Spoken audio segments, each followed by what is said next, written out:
Hello दोस्तों, स्वागत है आपके अपने चैनल एग्जाम मंत्रा में, जहां पढ़ाई होती है आसान तरीके से। आज का टॉपिक है दूरी और विस्थापन। हम कम से कम समय में प्रयास करेंगे इस टॉपिक को समाप्त करने की। ये आरआरबी ग्रुप डी के प्रीवियस ईयर के प्रश्न हैं जो youth competition times script book से हैं। दूरी और विस्थापन से पहला क्वेश्चन है कि डैश वह भौतिक राशि है जो कभी भी ऋणात्मक नहीं हो सकती है। दूरी कभी भी ऋणात्मक नहीं हो सकती है, दूरी हमेशा धनात्मक होती है। जैसा कि आप सभी जानते होंगे, दूरी कुल कितना रास्ता तय किया गया है उसे ही दूरी कहते हैं। यह हमेशा धनात्मक होती है। रास्ता अगर टेढ़ा मेढ़ा हो, गोल हो, जिगजैग हो, सब जोड़कर दूरी बनती है। दूरी एक अदिश राशि है। परिणाम यानी मान, इसमें मान होता है और दिशा जरूरी नहीं है, यानी दिशा निश्चित नहीं है, दिशा परिवर्तित होती रहती है। उम्मीद करती है समझ में आया होगा। अगर दूरी क्लियर ना हो तो आप कमेंट कर सकते हैं। नेक्स्ट क्वेश्चन, डैश का उपयोग एक वस्तु की समग्र गति का वर्णन करने और किसी दिए गए समय पर इसकी प्रारंभिक स्थिति के संदर्भ में अंतिम स्थिति का पता लगाने के लिए किया जाता है। दूरी का उपयोग एक वस्तु की समग्र गति, यानी गति मीन्स चाल, वेग भी बोल सकते हैं, चाल भी बोल सकते हैं, वर्णन करने के लिए तो दूरी का उपयोग किया जाता है।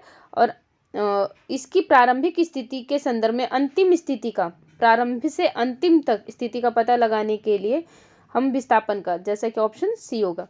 आपको विस्थापन के बारे में, विस्थापन क्या होता है, शुरुआत बिंदु से, जैसा कि शुरुआत बिंदु यानी प्रारंभिक बिंदु से अंत बिंदु तक एक सीधी रेखा को दूरी कहा जाता है। जैसे कोई भी डिस्टेंस है, तो उस डिस्टेंस को मिनिमम टाइम में और एक ही डायरेक्शन निश्चित होनी चाहिए, उसी दिशा में, उसे हम विस्थापन कहते हैं। विस्थापन एक सदिश राशि है, धनात्मक भी हो सकती है, शून्य भी हो सकती है। शून्य किस संदर्भ में होगी, अगर सर्कल में कोई है और हमें इसी पॉइंट से, इस एक पॉइंट है ए, इस एक पॉइंट ए से अगर हमें वापस उसी पर आना है तो हम दौड़ेंगे नहीं, वापस हम कहेंगे कि हम यहीं पे हैं। ये भौतिक विज्ञान के अनुसार इसका जो मान होगा वह शून्य होगा, क्योंकि हमें वापस तो वहीं आना था। इस कारण से हम यहाँ पे दौड़ेंगे ही नहीं, वहीं पे रह जाएंगे ए पॉइंट पे ही, क्योंकि हमें आना तो ए पॉइंट पे है, तो यह शून्य होगा। नकारात्मक कब होगा, नकारात्मक भी हो सकता है, और यह सदिश राशि, इसमें मान और दिशा दोनों निश्चित होती है, दिशा परिवर्तित नहीं होती है। उम्मीद करती हूँ समझ में आया होगा। वेग और समय का गुणनफल प्रदान करता है। वेग और समय का जो गुणनफल होता है, दोनों को, वेग और समय को अगर गुणा करते हैं तो प्राप्त होता है विस्थापन। वेग क्या होता है, वेग एक सदिश राशि है जिसे इंग्लिश में वेक्टर कहते हैं। वेग का मान निश्चित होता है, और जब एक ही दिशा हो तो, और समय भी लगे, दोनों भौतिक राशियां, वेग और समय, और दोनों को गुणनफल क्या होता है, विस्थापन होता है।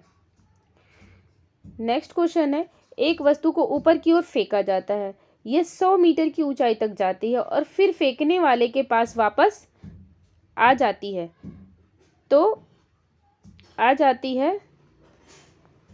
तो ऑप्शन, वस्तु का वास्तविक विस्थापन शून्य होगा। जैसा कि मैं आपको यह बताना चाह रही थी आगे के क्वेश्चन में कि विस्थापन का मान शून्य कैसे होता है, तो वापस वहीं पे आ गया ना, कोई बॉल हमने ऊपर की फेंका और फिर उसमें जो काम हुआ वो बॉल हमारे पास थी तो हमारे हाथ में ही आ गई, तो विस्थापन क्या होगा, शून्य होगा।